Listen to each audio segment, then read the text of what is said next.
Nesse vídeo eu começarei a falar sobre a vida cultural no século XIX e nessa ocasião eu falarei sobre o avanço científico que ocorreu nesse século. Que bom ter você por aqui novamente para mais uma videoaula. Eu sou o Schwab e como sempre peço um favorzão seu que é para que você deixe aquele like para que esse conteúdo alcance mais pessoas. Lado a lado com a segunda revolução industrial, o século XIX assistiu a um verdadeiro florescimento da ciência. Todas as áreas do conhecimento registraram avanços significativos. Ao mesmo tempo, a ciência passou para o domínio público, tornando-se mais popular do que havia sido até então. Em 1831, foi criada a Associação Britânica para o Progresso da Ciência, exemplo que foi seguido pelos Estados Unidos em 1848. Nesses dois países e por toda a Europa, jornais e revistas científicos passaram a ser consumidos pelo grande público. Em 1840 foi criada a palavra cientista. Uma das razões para o avanço científico nessa época foi a racionalização do trabalho de pesquisa. Após a Revolução Francesa, foram criados museus e escolas politécnicas com ensino regular de ciências. Como resultado, surgiram na França matemáticos ilustres como Joseph-Louis Lagrange, Gaspard Monge e Pierre Laplace. Na física, os resultados mais significativos ocorreram no campo da ótica, da teoria do calor e da eletricidade. Augustin Jean Fresnel demonstrou que a luz é uma vibração que se propaga por ondas. Em 1824,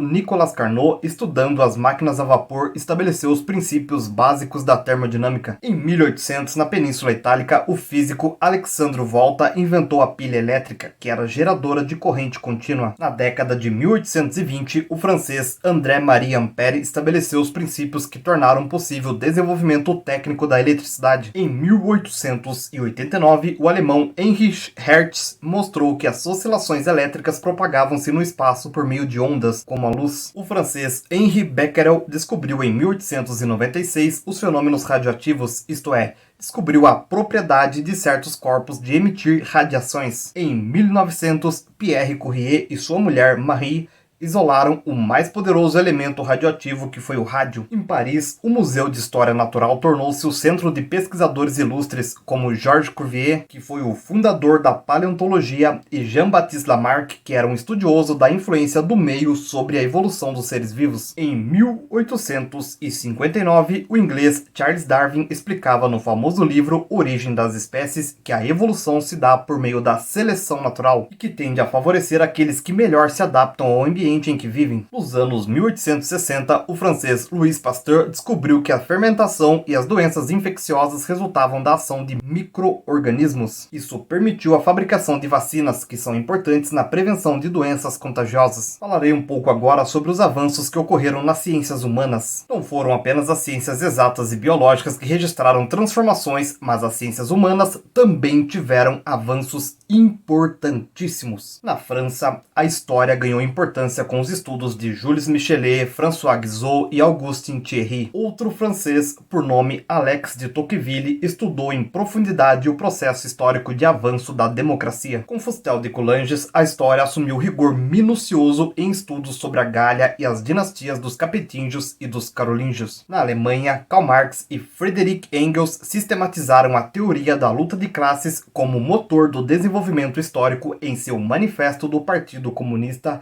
de 1848 e em outros escritos. No começo do século XIX, o francês Saint-Simon chamou a atenção para a importância dos fenômenos sociais. Seu discípulo Auguste Comte, que foi o criador do positivismo, formulou a necessidade de uma nova ciência que foi a sociologia. Procurava com ela determinar as leis que regem os fenômenos sociais, mostrando sua influência sobre a mentalidade individual e as representações coletivas. Um de seus seguidores, que foi o Émile Durkheim e que foi o autor de O Suicídio, que é uma obra de 1897, estabeleceu os princípios metodológicos da nova ciência. A geografia assumiu novas dimensões nos estudos de Vidal de la Blache. Na Alemanha, o grande nome foi Alexandre Humboldt. Misto de botânico e geógrafo, suas pesquisas sobre a América, incluindo a região amazônica e a Ásia Central, estabeleceram novos padrões para os estudos geográficos. Os estudos de doenças mentais, especialmente os do francês Jean-Martin Charcot, levaram o austríaco Sigmund Freud, na virada para o século XX, XX a exploração do inconsciente e a criação da psicanálise. No âmbito da economia política, o inglês David Ricardo aprofundou os estudos de Adam Smith e analisou a importância do trabalho como fonte de valor das mercadorias, explorando suas sugestões, mas apoiando-se no método dialético de George Hegel e na teoria da luta de classes. Karl Marx elaborou uma crítica devastadora do capitalismo em seu livro famoso chamado de O Capital. No fim do século XIX, o racionalismo do período anterior começou a dar lugar a outros tipos de explicação. O alemão Friedrich Nietzsche, por exemplo, exaltou os valores vitais em face da ciência e da razão. O estadunidense